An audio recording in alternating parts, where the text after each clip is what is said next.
Hi everyone. On this somber occasion of remembering all the Kashmiri Pandit families that we have lost, it's indeed very humbling that I've been asked to also pay respects to the brave officers and men of the army whom we have lost in thousands over the years, and most of them in Kashmir. As an army officer myself, I served in the army for about 17 years, four of them as a cadet in India and IMA, and then 13 years doing more than 200 missions. But I was lucky, even though me and my boys had bullets that touched us, all of us survived. But a lot of my friends who did not. From my batch alone of 500 cadets, or course-mates as we call them, I had the misfortune, or have had the misfortune, of losing 22 of them. Or as I might say, the proud privilege of knowing 22 brave men. Before I go and pay homage to them and others, let's take a quick step back into history, because for most of the people who don't know, I want to talk about the 47 partition and how Indian Army was instrumental in saving Kashmir then. And had it not been for Lieutenant Colonel Ranjit Rai and the brave men of one Sikh, we would have lost Kashmir. As most of us know, the instrument of accession on 26th October, what people may not know, was on 27th of October, we had just one airload of men lifted to secure Srinagar airport.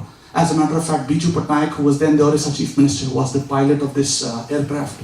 And when these guys got airdropped there, the officer, Colonel Rai, realized quickly that the Kabalis, we had very sketchy information, and they realized the Kabalis had reached very close to Srinagar. And defying orders, he moved ahead to Baramulla with his men, keeping a small force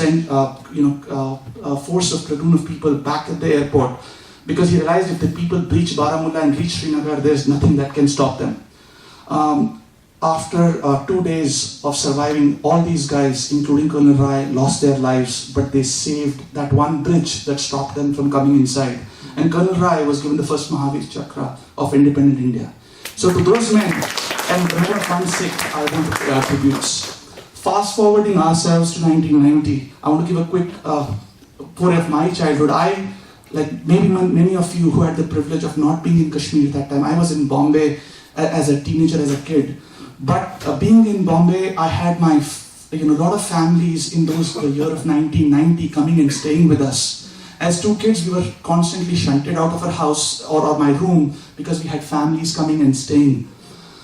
I remember a lot of horrific stories, a lot of brutalities being spoken about, but the only silver lining I heard constantly in that 1 year was how the army helped most of them, either directly or indirectly. From there, I did my high school in Calcutta, which was an army area, and almost every friend of mine, his father had either served or was serving in Kashmir at that time. And that to me was probably a red herring. That was the time when I actually said, if there was something to do for me, probably it was one of the most noble things to do. Now fast forward that to my course mates, right? I want to give a tribute to them. The first one actually, many of you may remember Mumbai Blast and may remember Major Sandeep Unnikrishnan. But to me he was Unni, a very, very close friend, batchmate and classmate of mine, whom we lost on that day in Bombay. Then another course mate or a young course junior to me was Major Mohit, who we celebrated his birthday a week back. Again, given an Ashok Chakra, but to me he was my boxing sparring partner. Many of you remember Kargil and probably remember Captain Vikram Batra of Dil Mange More fame, or Captain Thapar, or Captain Bose. To me they were Robins or Batra sirs, people I knew personally. Maybe just one of them, Balwan, whom a lot of people might remember in the movie LOC, paid by Akshay Khanna, was one of the surviving members, whom we survived. And as a matter of fact, I tell a lot of my course mates and even Uni's parents that they are lucky that people remember Uni. I've lost many more who were, if not as brave or more brave, but as brave as him. Many of you might have seen videos of that one teenage girl shouting, Indian Army and about her father, Colonel M.N. Rai, who was martyred a couple of years back, and she giving her shahadat to him. To me, he was my regimental senior, and she was a girl I had seen as an infant. I can keep taking names of lot many folks. The first one actually I want to remember is Lieutenant Anirban Bandyopadhyay, who was one of the first guys I lost. He was a classmate from school, from actually 9th standard to me. And as a matter of me, my wife and him, we all went to school together. We lost him in Kupwara in 2002, 2003. I won't go into details because that's for another day.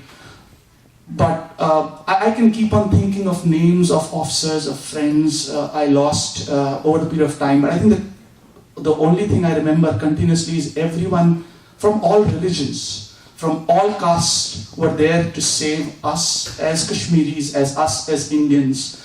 And hence I would request everyone, while we should never forget, we should also remember there are good sides of people too. One of my very, very close friends who we lost in Kashmir was Major Salman Khan, a guy who gave his last breath with his company of the Sikh regiment and refused to get evacuated, and his body had to be evacuated 2 days later. He was the only guy whose body had fallen on the other side, and we had to do a mission just to save that. So, since this is a very somber occasion, what I would request is, on the behalf of all the military men and the Kashmiri Pandit families that we lost, let's take a couple of minutes to pay our remembrance in silence and remember all those that we lost. So if you all may kindly stand up and let's pay our minute of silence to everyone.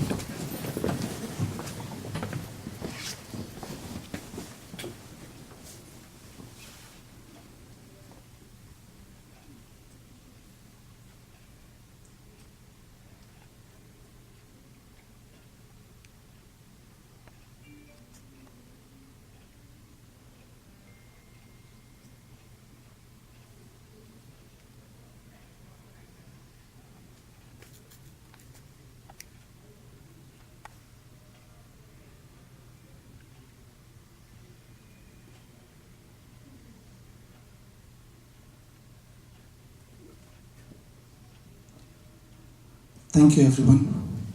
Jai Jawan. Thank you. Thank you, sir.